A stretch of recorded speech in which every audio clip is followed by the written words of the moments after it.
Cek 1, 2, 3. Oke, let's go. Halo teman-teman, kami diberikan sebuah tugas proyek oleh dosen, yaitu menganalisis arsitektur enterprise pada sebuah perusahaan, di mana kami mengambil studi kasus pada Sekolah Tinggi Pariwisata STP Sahid. Saya tidak sendiri dalam membahas hal ini. Saya ditemani oleh dua teman saya.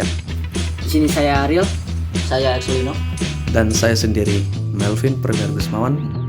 Ada 2 poin pokok yang akan kami bahas, yaitu yang pertama arsitektur bisnis STP Sahid, dan yang kedua arsitektur sistem informasi STP Sahid yang di dalamnya mencakup arsitektur data dan arsitektur aplikasi. Oke, mari kita bahasnya satu persatu. Let's go. Oke, di sini yaitu berikut analisis SWOT pada proses bisnis dari STP Sahid, yaitu yang pertama strength.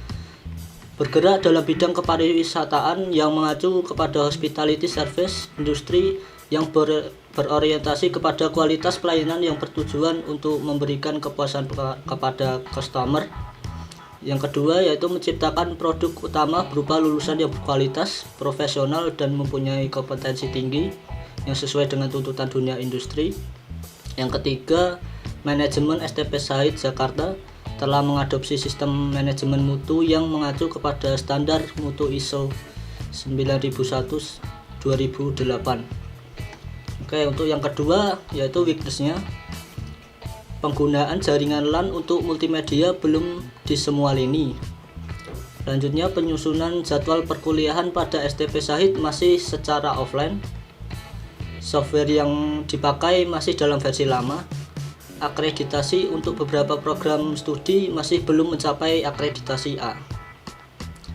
Untuk yang ketiga yaitu opportunity-nya, STP Sahid Jakarta melakukan kerjasama dengan kapal pesiar Costa Cruiseire dan memberangkatkan 325 mahasiswa, dan juga pernah melakukan kerjasama double degree Université d'Angers Perancis, dan menerima dan memiliki mahasiswa melalui double degree University d'Angers Perancis dan mahasiswa dari 8 negara bekerjasama dengan Dignas.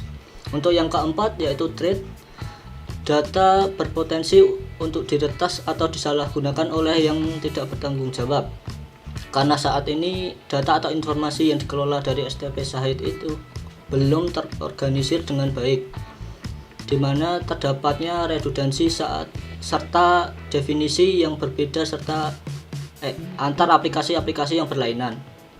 Untuk membuat arsitektur bisnis saat ini, perlu dibuat model bisnis menggunakan use case diagram yang menjelaskan keterkaitan aktor-aktor yang merupakan stakeholder pendidikan yang dapat dilihat pada gambar berikut ini.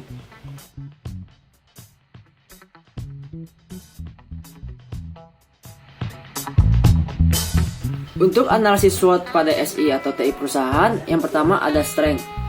Untuk strength ini, koneksi switch dan routernya tidak terbatas pada koneksi Ethernet. Saat ini sudah bisa mencapai pada gigabyte Ethernet, yaitu 1000 BST.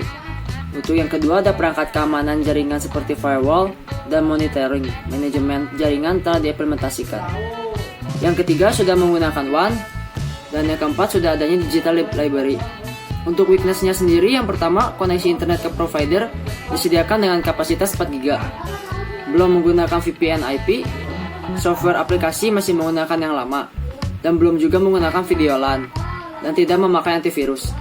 Untuk opportunity-nya, yang pertama user pada lokasi yang berbeda dapat saling terhubung dan berbagi informasi, sehingga dapat menguatkan informasi dalam perusahaan dan mengembangkannya lagi karena dapat mendapatkan informasi dari dalam dan luar perusahaan.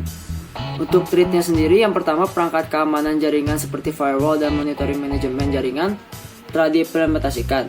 Namun, tidak tahu setinggi apa firewall yang disediakan, karena jika yang disediakan hanya firewall yang ala kadarnya saja, sama saja virus akan sangat gampang untuk masuk atau akan adanya penyerangan dari luar yang akan sangat gampang masuk kepada sistem perusahaan. Yang keduanya, koneksi internet ke provider hanya disediakan dengan kapasitas yang kecil, yaitu 4 GB. Bahwa kecepatan seharusnya diutamakan karena STP Sahid adalah universitas. Yang ketiga, perubahan teknologi cepat berpengaruh dalam pengembangan infrastruktur jaringan komputer. Yang keempat, hardware dan internet harus selalu update karena menjadi penunjang internet WAN yang paling utama. Dalam arsitektur sistem informasi sebenarnya ada dua, yaitu arsitektur data dan arsitektur aplikasi. Tapi kami tidak menemukan arsitektur data di dalam jurnal STP Sahid yang kami jadikan pedoman. Dan kali ini saya akan menjelaskan aplikasi yang ada di STP Sahid dan unit apa saja yang menggunakannya. Yang pertama ada PMB System. Nah, unit yang menggunakannya yaitu PMBP dan calon mahasiswa. Dan kemudian yang kedua ada Admission Registration, di mana unit organisasi yang menggunakannya yaitu calon mahasiswa. Kemudian ada Resource Optimization System, di mana yang menggunakannya yaitu yayasan, ketua, Puket 1, Puket 2, Puket 3, UPM, P3M, BAA, BAU, BAK, BKA, Program Studi, UPT Pusat Komputer, UPT Perpustakaan. Untuk lebih jelasnya saya akan menampilkan tabel. Nah, tabel ini adalah arsitektur aplikasi yang akan digunakan atau diperlukan di masing-masing unit organisasi. Maka digambarkan matrik aplikasi ke unit organisasi seperti pada tabel berikut ini. Dengan matriks ini akan terlihat lingkungan berbagai pakai aplikasi. Oke, saya rasa sekian dulu penjelasan kami, dan jika ada salah kata mohon dimaafkan, dan sampai jumpa di video berikutnya.